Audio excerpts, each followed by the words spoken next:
Oke, kita ketemu lagi. Kali ini kita bakal bedah sebuah buku yang pandangannya soal Perang Suriah tuh beda banget, bahkan bisa dibilang sangat kontroversial. Buku ini ngajak kita buat ngelihat lebih jauh dari sekedar berita utama yang biasa kita dengar. Jadi, kan cerita yang paling sering kita dengar itu, ini Perang Saudara. Tapi gimana kalau ternyata ceritanya nggak sesimpel itu? Buku yang kita bahas hari ini mengklaim kalau apa yang terjadi di Suriah itu sebenarnya adalah sebuah persekongkolan multinasional yang sudah direncanakan. Tapi sebelum kita jauh ngebahas soal teori-teorinya, penting banget buat kita lihat dulu sisi manusianya.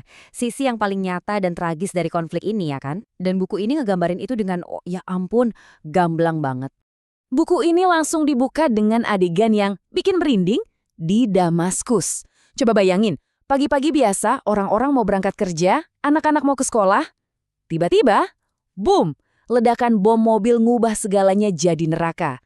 Inilah sayangnya kenyataan sehari-hari yang dihadapi warga Suriah waktu itu. Dan dampaknya luar biasa besar. Angka 2,5 juta ini bukan sekedar angka loh. Menurut laporan PBB yang dikutip di buku ini, segitu banyak orang terpaksa ngungsi di negara mereka sendiri. Dan ini cuma di awal tahun 2013 aja. Bayangin skala krisis kemanusiaannya. Oke, sekarang kita masuk ke intinya. Penulis buku ini ngelihat ada yang nggak beres dengan narasi perang saudara yang simpel itu. Menurut dia, ini kayak puzzle yang kepingannya banyak yang nggak nyambung. Terlalu banyak pertanyaan yang nggak gantung. Pertanyaan pertama yang dilempar sama penulisnya, apa benar ini cuma soal konflik sektarian, soal Sunni lawan Alawi? Buku ini nantang keras penjelasan yang paling sering kita dengerin di media. Nah, dari situ pertanyaannya jadi makin dalam. Kalau bukan cuma konflik internal, terus siapa lawan siapa dong sebenarnya? Siapa musuh sejati rakyat Suriah? Dan bahkan umat Islam secara luas? Dan ini nih, pertanyaan terakhir yang paling provokatif buat ngebongkar narasi media. Banyak banget kan kelompok yang ngaku-ngaku jihad di sana? Penulisnya nanya, emang benar ada jihad yang sebenarnya di Suriah? Atau ini cuma kedok? Terus gimana cara ngejawab semua pertanyaan tadi? Nah, penulis buku ini nggak cuma asal ngomong atau spekulasi, dia punya kerangka analisis khusus buat ngebongkar apa yang sebenarnya terjadi di balik layar. Nah, ini bagiannya menurut saya paling menarik. Jadi buku ini ngebedah konflik pakai 4 faktor ini. Ada pemicu, ada akar masalah, terus peran pemimpin, dan terakhir faktor yang memperburuk. Ini kayak semacam alat bedah yang dipakai penulisnya buat misahin mana yang cuma kelihatan di permukaan dan mana yang jadi dalangnya. Oke, kita bahas yang pertama dulu, pemicu. Menurut penulis, pemicu itu ibarat percikan api. Penting, tapi dia bukan bahan bakarnya. Kalau kita cuma fokus ke siapa yang narik pelatuk pistol, kita bakal kehilangan gambaran besarnya. Kita bisa salah ngambil kesimpulan. Jadi intinya apa? Nah ini dia, penulisnya bilang gini, sektarianisme, konflik Sunni versus Alawi, itu bukan akar masalahnya.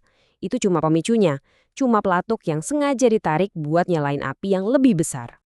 Oke, kalau bukan sektarianisme, terus akar masalahnya apa dong?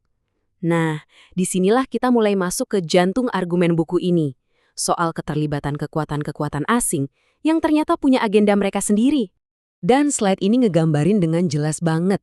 Ada 2 kubu internasional yang saling berhadapan. Di satu sisi ada Amerika Serikat, Inggris, Prancis, plus sekutu mereka di Teluk yang menurut buku ini mendukung pemberontakan. Di sisi lain ada Rusia, Tiongkok, dan Iran yang berada di belakang pemerintah Suriah. Terus ngapain negara-negara ini ikut campur? Nah, buku ini ngejelasin beberapa dugaan motifnya. Pertama, ini soal duit dan kekuasaan, kontrol jalur pipa gas alam ke Eropa.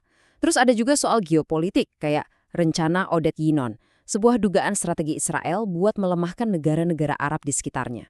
Dan jangan lupa, ada juga pengaruh para maklar perang dan kepentingan bisnis besar di baliknya. Jadi menurut buku ini, inilah akar masalah yang sebenarnya, bukan soal agama. Dari semua analisis tadi, kita sekarang sampai di kesimpulan akhirnya. Tesis utama yang jadi puncak dari seluruh argumen di buku ini. Oke, jadi ini dia tesis utamanya. Saya sampaikan secara netral ya. Buku ini berpendapat bahwa konflik Suriah itu bukan perang saudara biasa, tapi sebuah konspirasi multinasional yang terkoordinasi. Tujuannya satu, pergantian rezim secara paksa. Kita tutup pembahasan kita dengan kutipan yang kuat dan provokatif banget ini. Intinya, kalaupun Suriah nggak bisa diselamatkan, Setidaknya penderitaan mereka bisa jadi peringatan buat negara-negara lain. Terlepas kita setuju atau enggak sama tesis buku ini ya, penulisnya ninggalin kita dengan satu pertanyaan penting.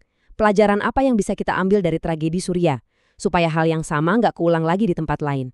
Sesuatu untuk kita renungkan bersama.